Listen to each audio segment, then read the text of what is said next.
আসসালামু আলাইকুম প্রিয় শিক্ষার্থীবৃন্দ। রাইট ফর্ম অফ ভার্বসের তৃতীয় পর্বের আলোচনায় তোমাদেরকে স্বাগত জানাচ্ছি। ইতিপূর্বে রাইট ফর্ম অফ ভার্ব সম্পর্কে দুটি ক্লাস নিয়েছি। আশা করছি তোমরা সেগুলো মনোযোগ দিয়ে শুনেছো এবং শেখার চেষ্টা করেছো। তো আজকে রাইট ফর্ম অফ ভার্বসের কন্ডিশনাল সেন্টেন্স দিয়ে শুরু করব। কন্ডিশনাল অর্থাৎ শর্তযুক্ত বাক্য, যেখানে ইফ, হোয়েন, আনটিল, আনলেস এই শব্দগুলো ব্যবহার হয়ে থাকে। শর্তযুক্ত বাক্য, কন্ডিশনাল সেন্টেন্সেস। দেখো, আমি কয়েকটি বাক্য লিখেছি। She will not come until you be ready. এখানে দেখো আনটিল আন্ডারলাইন করেছি। দ্বিতীয় বাক্যটি দেখো, we go out when the rain stops. এখানে প্রথমে আছে আন্ডারলাইন করা আছে when. If you play in the rain you catch cold. এখানে আন্ডারলাইন করেছি ইফ, অর্থাৎ তিনটি সেন্টেন্সই হচ্ছে কন্ডিশনাল সেন্টেন্স। এখন কন্ডিশনাল সেন্টেন্সের রাইট ফর্ম অফ ভার্বস করার কিছু রুলস রয়েছে। সেই রুলসগুলো কি? সেই রুলস হচ্ছে, কন্ডিশনাল সেন্টেন্সে ক্লোজটি যদি তোমার প্রেজেন্ট ইনডিফিনিট টেন্সে থাকে, তাহলে অপর যে ক্লোজ থাকবে সেটা হবে ফিউচার ইনডিফিনিটে। কি বললাম? কন্ডিশনাল ক্লোজটি যদি প্রেজেন্ট ইনডিফিনিট টেন্সে থাকে, তাহলে অপর ক্লোজটি হবে ফিউচার ইনডিফিনিটে। আবার কন্ডিশনাল ক্লোজটি যদি পাস্ট ইনডিফিনিটে থাকে, তাহলে অপর ক্লোজটিতে সাবজেক্টের পরে উড, কুড বা মাইট বসবে, তারপরে মূল ভার্বের প্রেজেন্ট ফর্ম বসবে।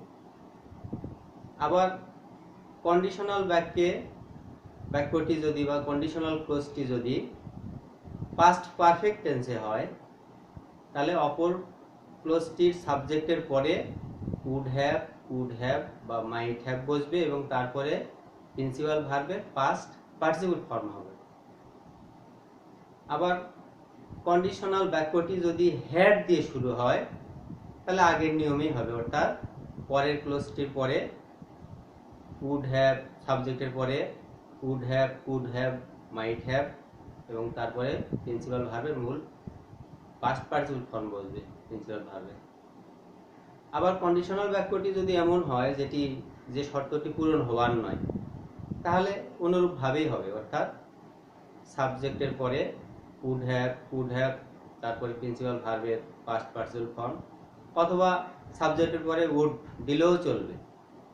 এই হলো কন্ডিশনাল বাক্যগুলোকে রাইট ফর্ম অফ ভার্বস করার নিয়ম।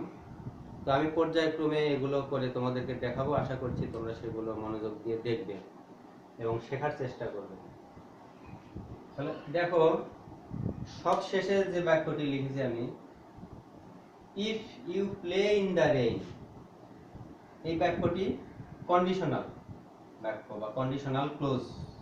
এই বাক্য কন্ডিশনাল বাক্যটি যদি প্রেজেন্ট ইনডিফিনিটে হয়, তাহলে অপর ক্লোজটি অর্থাৎ এই ক্লোজটি কি হবে?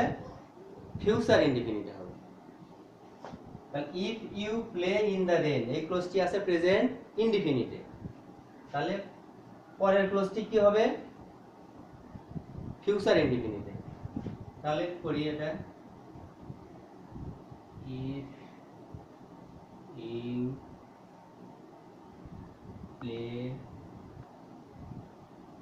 In the rain. তাহলে কি বলেছি? এই কন্ডিশনাল ক্লোজটি যদি প্রেজেন্ট ইনডিফিনিটে হয়, তাহলে অপর ক্লোজটি কি হবে? ফিউচার ইনডিফিনিটে। তাহলে ফিউচার ইনডিফিনিটের স্ট্রাকচার অনুযায়ী এখানে সাবজেক্ট আছে ইউ, তাহলে ইউ এর সাথে কি হবে? উইল। তারপরে ভার্ব আছে catch,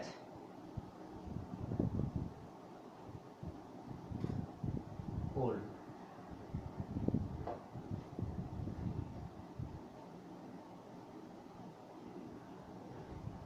if you play in the rain you catch cold.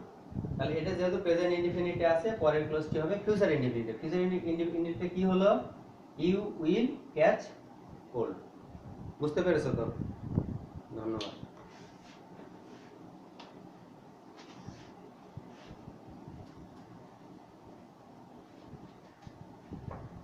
আচ্ছা, এই দ্বিতীয় বাক্যটি খেয়াল করো। We go out when the rain stops. We go out, এখানে when কন্ডিশনাল শব্দটি কি আছে? when। তাহলে when the rain stop, এটা কি? এই ক্লোজটি কিসে আছে? প্রেজেন্ট ইনডিফিনিটে আছে। তাহলে এই অপর ক্লোজটি কি হবে? ফিউচার ইনডিফিনিটে। তাহলে করি ফিউচার ইনডিফিনিটে। উই, এর সাথে কি হয়? Shall. We shall go out when, যা আছে তাই, দা রেন স্টপস।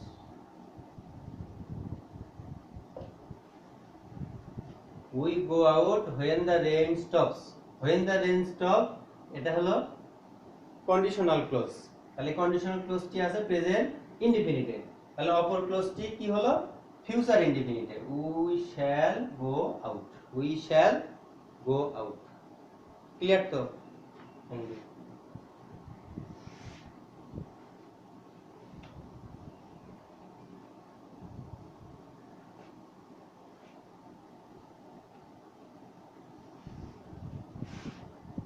পরের বাক্যটি দেখো, she will not come. she will not come কোন টেন্সে আছে? এটা ফিউচার ইনডিফিনিটে। তাহলে এই যে until you be ready, until you be ready, তাহলে কন্ডিশনাল ক্লোজ এটা। তাহলে এটা প্রেজেন্ট ইনডিফিনিটে হবে। প্রেজেন্ট ইনডিফিনিটে হলে এখানে ভার্ব কি বসবে? Be verb. ইউ এর সাথে বি ভার্ব কি হয়? আর। You are ready. তাহলে she will not come until you are ready. তাহলে এই বি ভার্বের জন্য এখানে বসলো আর, ইজ এ আনটিল। তাহলে she will not come until you be ready, এটা ফিউচার ইনডিফিনিটে আছে। তাহলে কন্ডিশনাল ক্লোজটি হবে প্রেজেন্ট ইনডিফিনিটে। প্রেজেন্ট ইনডিফিনিটে হওয়ার কারণে এখানে বি ভার্ব বসলো আর। তাহলে she will not come until you are ready। কি ক্লিয়ার তো? Thank you.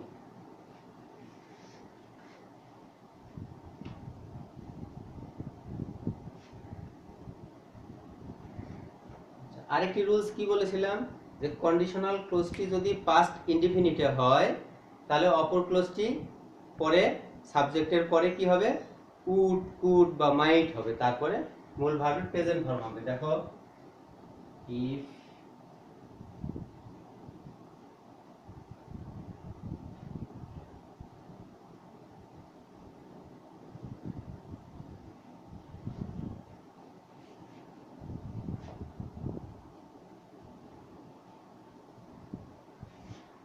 Rahim came here,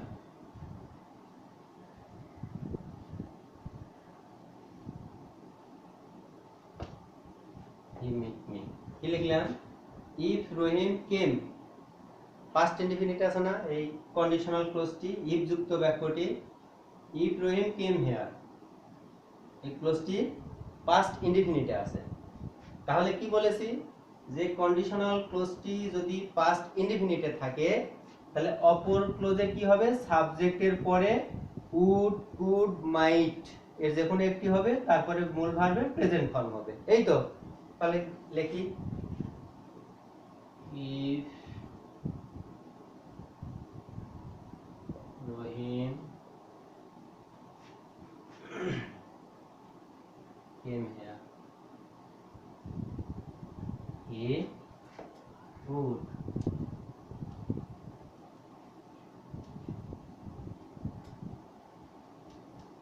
meet তাহলে ইফ রহিম কেম হিয়ার, এই কন্ডিশনাল ক্লোজটি পাস্ট ইনডিফিনিটে আছে, তাহলে অপর ক্লোজে কি হবে, সাবজেক্টের পরে উড কুড অথবা মাইট হবে, তারপরে প্রিন্সিপাল ভার্বের প্রেজেন্ট ফর্ম হবে, তারপরে অবজেক্ট যা আছে তাই। তাহলে if Rahim came here he would meet me, he would meet me. মনে থাকবে তো রুলসটি, কি রুলস, যে কন্ডিশনাল ক্লোজটি পাস্ট ইনডিফিনিট টেন্সে থাকলে অপর ক্লোজটির পরে, অপর ক্লোজটির সাবজেক্টের পরে উড কুড মাইট এগুলো বসবে। এরপরে রুলসটা কি বলেছিলাম, যে কন্ডিশনাল ক্লোজটি যদি পাস্ট পারফেক্ট টেন্সে থাকে তাহলে কি হবে, লিখি একটা বাক্য, if I had known you before,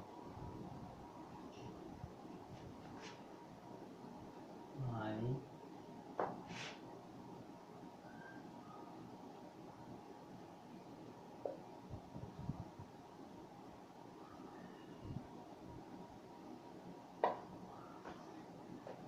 conditional clause যে কিসে আছে, I had, if I had known you before, if I had known you before, past perfect tense আছে না, আই সাবজেক্ট, তারপরে হ্যাড আছে, মূল ভার্বের পাস্ট পার্টিসিপল ফর্ম আছে, তারপর অবজেক্ট আছে, এটা অবশ্যই পাস্ট পারফেক্ট টেন্স। তাহলে কন্ডিশনাল ক্লোজটি যদি পাস্ট পারফেক্ট টেন্সে থাকে তাহলে কি বলেছি, অপর ক্লোজটির সাবজেক্টের পরে would have, could have, should have, might have, তারপরে মূল ভার্বের পাস্ট পার্টিসিপল ফর্ম বসবে। তাহলে করি, ইফ I had known you before, I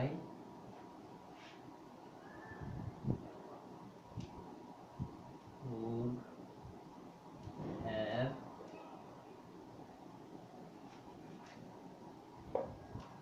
invited you. মিললো কিনা, আমি যে রুলসটা বলেছিলাম তার সাথে মিললো কিনা দেখো, সাবজেক্ট আই, তারপরে কি বলেছি, সাবজেক্টের পরে উড হ্যাভ, কুড হ্যাভ বা মাইট হ্যাভ বসেছে তো, তারপরে কি এখানে মূল ভার্ব ছিল ইনভাইট, তাহলে এখানে মূল ভার্বের কি হয়েছে পাস্ট পার্টিসিপল ফর্ম, তারপরে অবজেক্ট। তাহলে if I had known you before I would have invited you, I would have invited you. Thank you.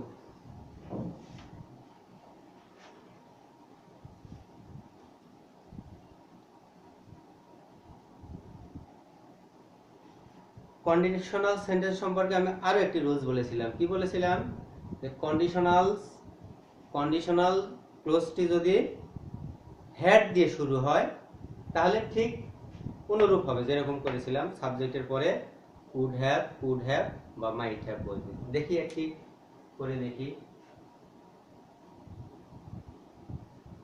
had I been a king,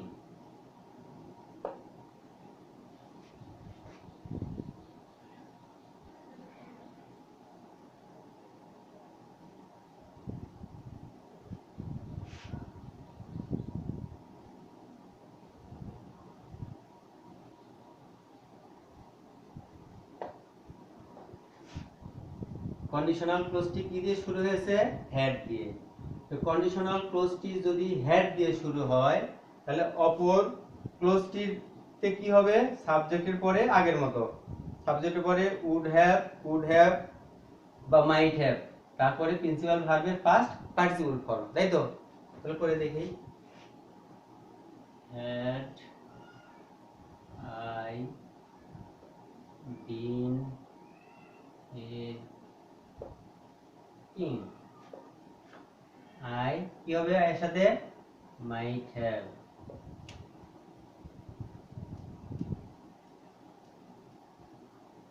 might have, আর rule এর past participle ruled the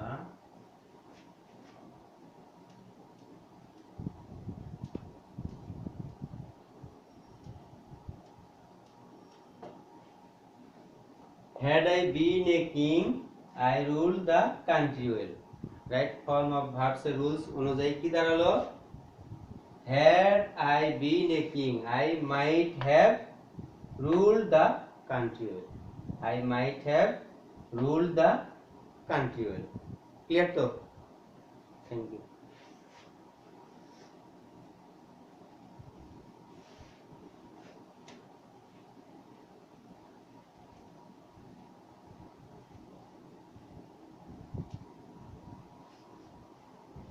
আমি আরেকটি rules বলেছি, সেটা হলো কি, যে conditional সেন্টেন্সটি যদি এমন হয় যে শর্তটি পূরণ হবার মতো নয়, তাহলে কেমন হবে দেখো। If I were king, I not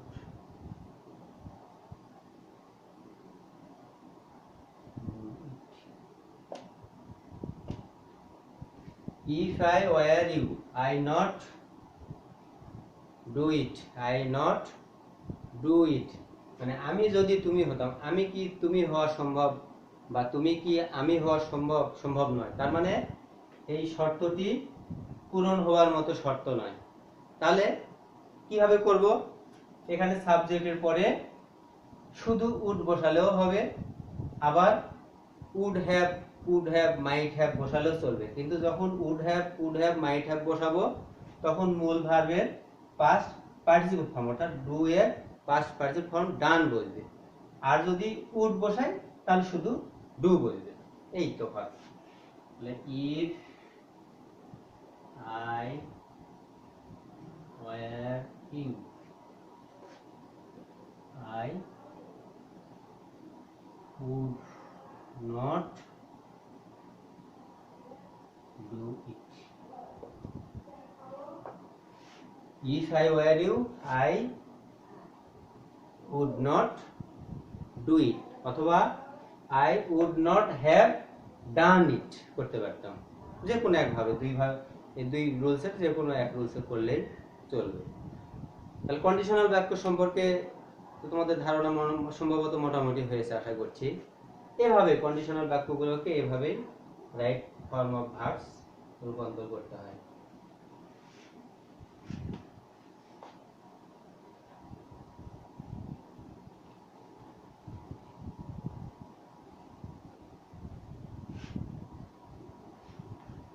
এরপরে খেয়াল করো,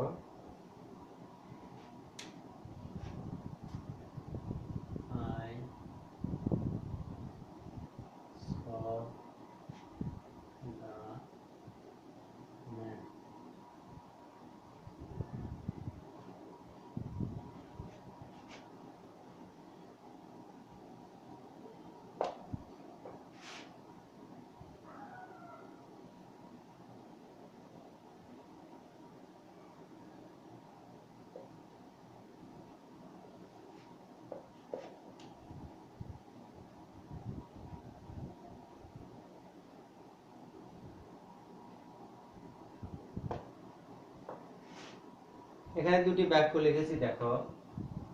এটা সিম্পল সেন্টেন্স। কি সেন্টেন্স? Simple sentence. এখানে প্রথমে কি আছে? সাবজেক্ট আছে। কি আছে? সাবজেক্ট আছে। তারপরে কি আছে? ভার্ব আছে ছ। তারপরে কি আছে? অবজেক্ট আছে। অবজেক্ট আছে। তারপরে ব্র্যাকেটের মধ্যে আবার ভার্ব আছে। ব্র্যাকেটের মধ্যে আবার ভার্ব আছে। এরকম ক্ষেত্রে কিভাবে করতে হবে এটাই তো জানার বিষয়। তো প্রথমে সাবজেক্ট আছে, ভার্ব আছে, অবজেক্ট আছে, তারপরে আবার ভার্ব আছে।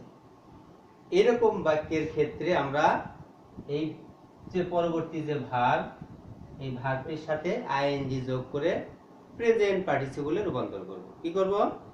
এই ভার্বের সাথে আইএনজি যোগ করে এটাকে প্রেজেন্ট পার্টিসিপলে রূপান্তর করব।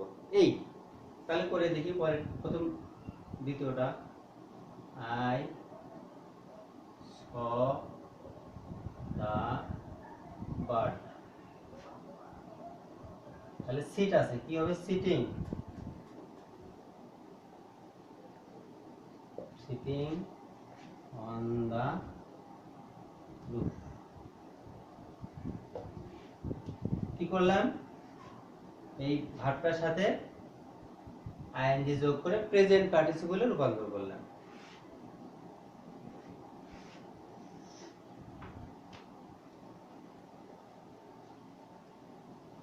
তাহলে এখানেও ঠিক তাই করব, আই স দা ম্যান, তাহলে রান আছে, কি লিখবো, রানিং,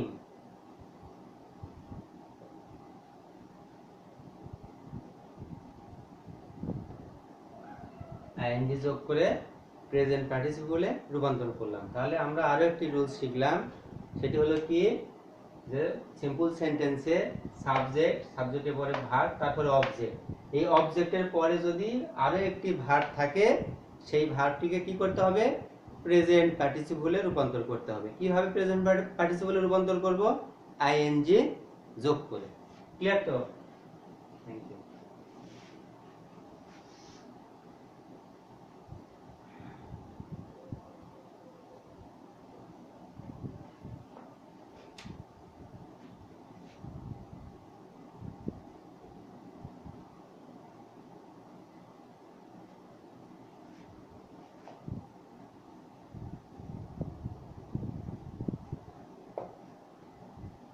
খেয়াল করো, এখানে একটি বাক্য লিখেছে, I want help you.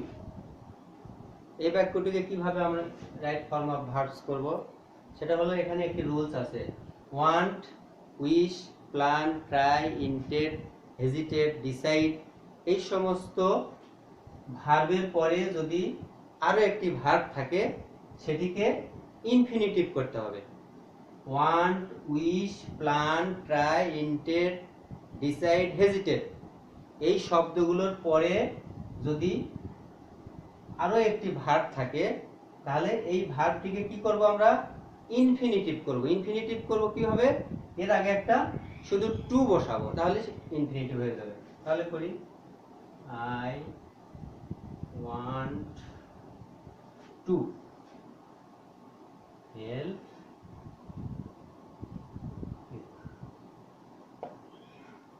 I want to help you. কি করলাম, এই ভার্বটিকে ইনফিনিটিভ করলাম, অর্থাৎ এই ভার্বের আগে একটি টু যুক্ত করে দিয়ে ইনফিনিটিভে রূপান্তর করলাম। ক্লিয়ার?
এখানে দুটি বাক্য লিখেছি, এখানে either you or I be mistaken, এখানে কি আছে, আইদার অর। এখানে আবার লিখেছি neither you nor he be beautiful.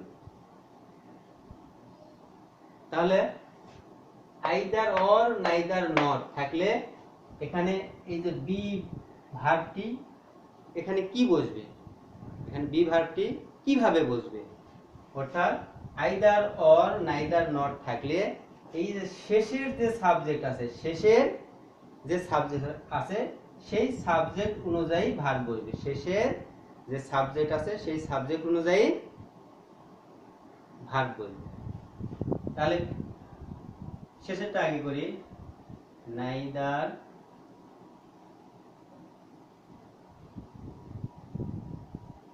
You nor হি। তাহলে শেষে হি এর সাথে কি বসবে? Is.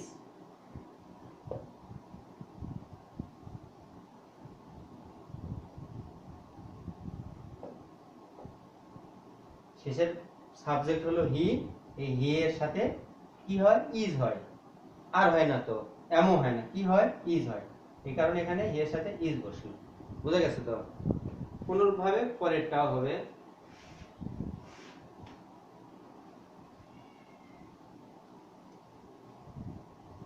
Either you or I be mistaken. তাহলে আই শেষের সাবজেক্ট কি? আই। আই এর সাথে কি হবে? M.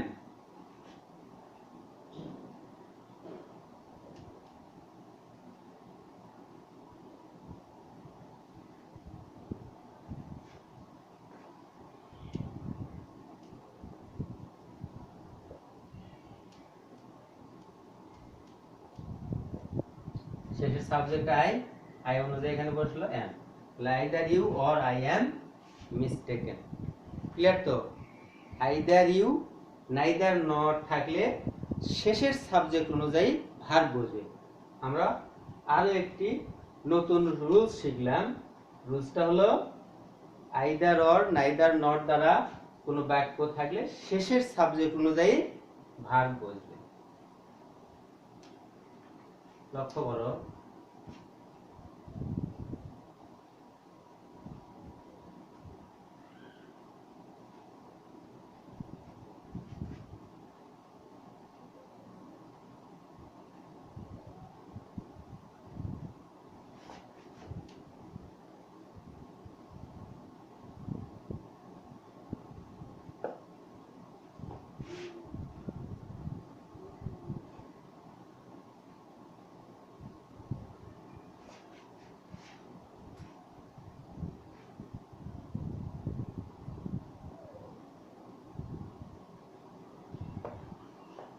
Not only but also. এখানে একটি বাক্য লিখেছি, সে বাক্যের মধ্যে নট অনলি আছে, বাট অলসো আছে। Not only Karim but also his friends go there. এখানেও ঠিক ওই আইদার অর নাইদার নরের মতো শেষের subject not only but also যদি কোনো সেন্টেন্সে থাকে, তাহলে শেষের যে সাবজেক্ট সেই সাবজেক্ট অনুযায়ী ভার্ব বলবে। মনে থাকবে তো? নট অনলি বাট অলসো থাকলে শেষের যে সাবজেক্ট, এখানে শেষের সাবজেক্ট কি? হিজ ফ্রেন্ডস, তার বন্ধুরা। তাহলে এই বহুবচন, হিজ ফ্রেন্ডস কি বহুবচন, তাহলে এখানে ভার্বটা হবে প্লুরাল নাম্বারে। পড়ি দেখো, not only Karim but also his friends। তাহলে বহুবচন আর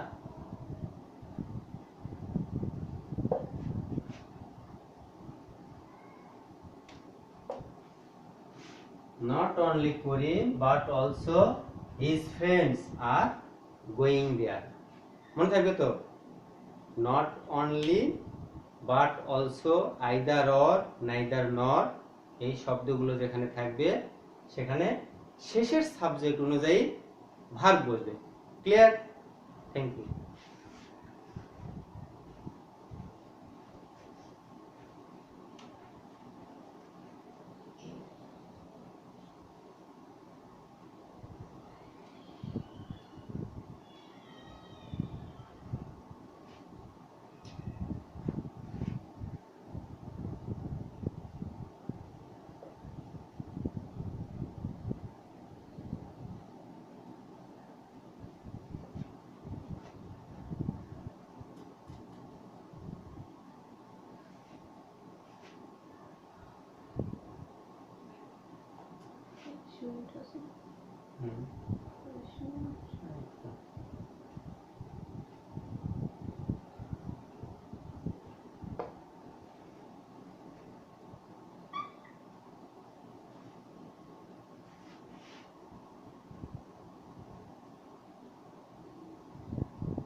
এখানে দুটি বাক্য লিখেছি দেখো, Sadia along with her sister be present.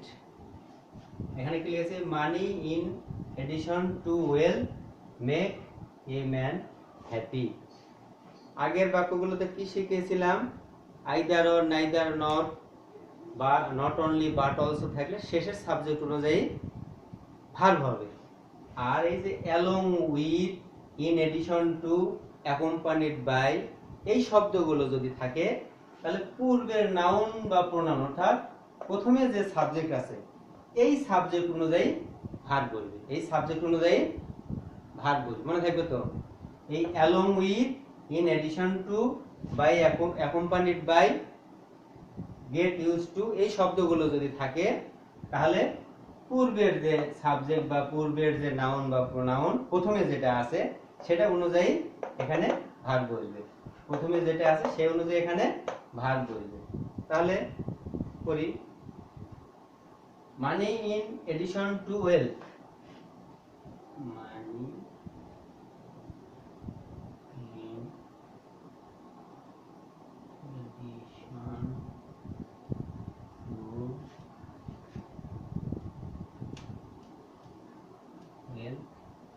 এই যে মেক, শুধু এই যে money third person singular number, এখানে এর সাথে শুধু একটা এস হবে বাস, মেক্স এ ম্যান হ্যাপি। ঠিক আছে তো।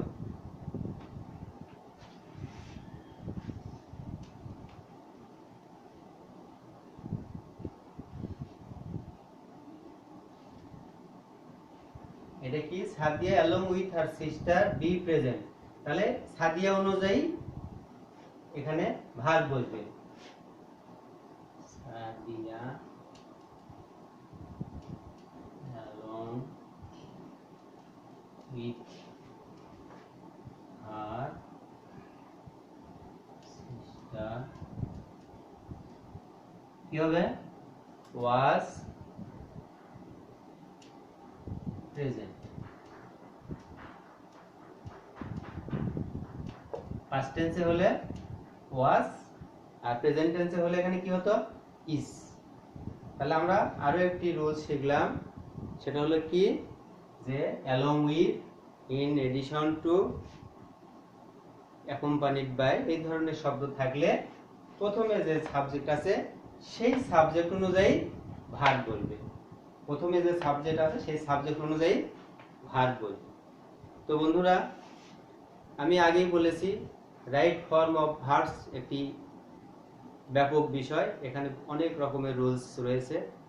তো আজকে বেশ কিছু রুলস নিয়ে তোমাদের সামনে আলোচনা করলাম, আশা করছি তোমরা এগুলো মনোযোগ দিয়ে শুনেছো এবং শেখার চেষ্টা করেছো।